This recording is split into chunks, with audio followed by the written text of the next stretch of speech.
Hi viewers, இன்னைக்கு நம்ம சேனல்ல பிரேக்ஃபாஸ்ட் சீரீஸ்ல creamy healthy beetroot பாஸ்தா எப்படி செய்யறதுன்னு பார்க்கலாம். இந்த பாஸ்தாக்கு வெங்காயம், பால், cream, பட்டர், சாஸ், மைதா அந்த மாதிரி எதையும் சேர்க்காம நம்ம இந்த பாஸ்தா செஞ்சிருக்கோம்.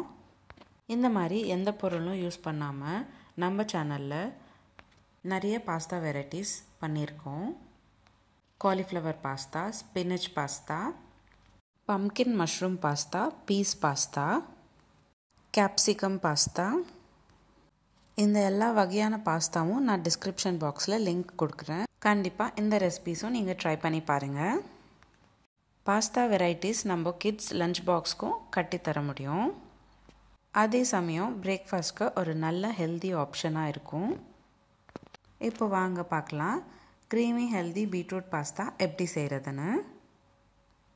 முதல்ல மிக்ஸி ஜாரில் 1 கப் அளவுக்கு வேக வச்ச பீட்ரூட் சேர்த்துக்கணும். கூடவே 100 கிராம் போல் பன்னீரும் சேர்த்துக்கணும்.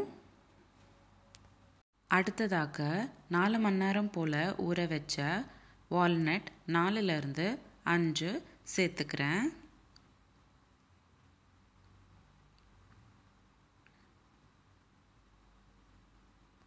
அடுத்து 1/2 ஸ்பூன் உப்பு, 1/2 ஸ்பூன் மிளகுத்தூள் ரெண்டும் சேர்த்துக்கோங்க. கூடவே 20 ml போல் எண்ணெயும் சேர்த்துக்கோங்க. இப்போது இந்த எல்லாத்தையும் நல்லா மிக்ஸி ஜாரில் அரைச்சிக்கணும். அரைச்சக்கப்புறம் இந்த மாதிரி தான் இருக்கும்.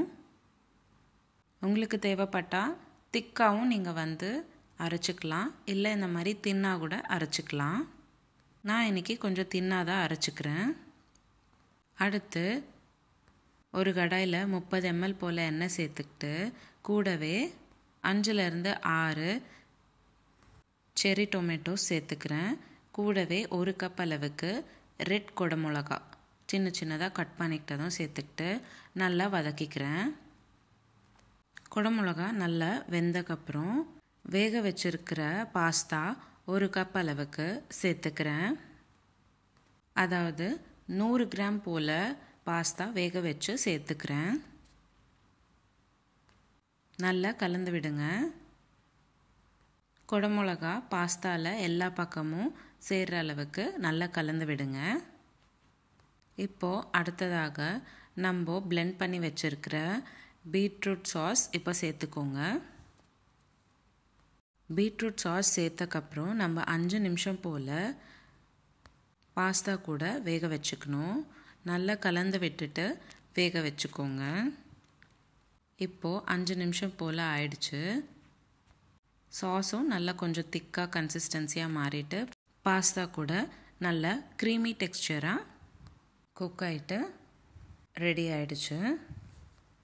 அவ்வளோதான், simple healthy creamy beetroot pasta ready ஆயிடுச்சு. பெரியவங்கலேருந்து சின்னவங்க வரைக்கும் விரும்பி சாப்பிட்ற இந்த பாஸ்தா கண்டிப்பாக நீங்கள் ஒரு வாட்டி வீட்டில் ட்ரை பண்ணி பாருங்கள். இந்த மாதிரி முடிஞ்ச அளவுக்கு பாஸ்தா ஹெல்தி ஆப்ஷனில் செஞ்சு சாப்பிடுங்க. அடுத்ததாக சர்விங் பவுலில் ட்ரான்ஸ்ஃபர் பண்ணிக்கிறேன். ட்ரான்ஸ்ஃபர் பண்ணக்கப்புறம் நான் டாப்பிங்ஸாக இன்றைக்கி பம்ப்கின் சீட்ஸும் சன்ஃப்ளவர் சீட்ஸும் ஆட் பண்ணிக்கிறேன். அதாவது பூசணிக்காய் விதையும் சூரியகாந்தி விதையும் ரெண்டும் நான் இன்றைக்கி ஆட் பண்ணிக்கிறேன். இந்த ரெண்டும் சேர்த்துக்கிறதுனால பாஸ்தா கொஞ்சம் க்ரன்ச்சியாகவும் இருக்கும், அதே சமயம் ஹெல்த்துக்கும் நல்லதுன்றதுனால சேர்த்துக்கிறேன். உங்களுக்கு தேவைப்பட்டால் செசமே சீட்ஸ் எள்ளு கூட நீங்கள் சேர்த்துக்கலாம். பாஸ்தா கூட இந்த சீட்ஸ் எடுத்து சாப்பிட்றப்போ நல்ல க்ரன்ச்சியாகவும் டேஸ்டியாகவும் இருக்கும். கண்டிப்பாக ஒரு வாட்டி இந்த மாதிரி டாப்பிங் சேர்த்து செஞ்சு பாருங்கள். அவ்வளோதான், ரொம்ப கலர்ஃபுல்லாக நம்மளோட creamy healthy beetroot pasta ready ஆயிடுச்சு. இந்த ரெசிபி எப்படி இருந்ததுன்னு எனக்கு கமெண்ட் பாக்ஸில் கமெண்ட் பண்ணுங்கள். இந்த ரெசிபி நீங்களும் ட்ரை பண்ணிவிட்டு எப்படி இருந்ததுன்னு எனக்கு கமெண்ட் பாக்ஸில் கமெண்ட் பண்ணுங்கள். உங்களுக்கு இந்த வீடியோ பிடிச்சிருந்தா லைக் பண்ணுங்கள், ஷேர் பண்ணுங்கள். இதே மாதிரி டெய்லி ஒரு ரெசிபி பார்க்குறதுக்கு என்னோடய சேனல் சப்ஸ்கிரைப் பண்ணிக்கோங்க. மீண்டும் சந்திப்போம் ஒரு சுவையான ரெசிபியுடன். தேங்க்யூ.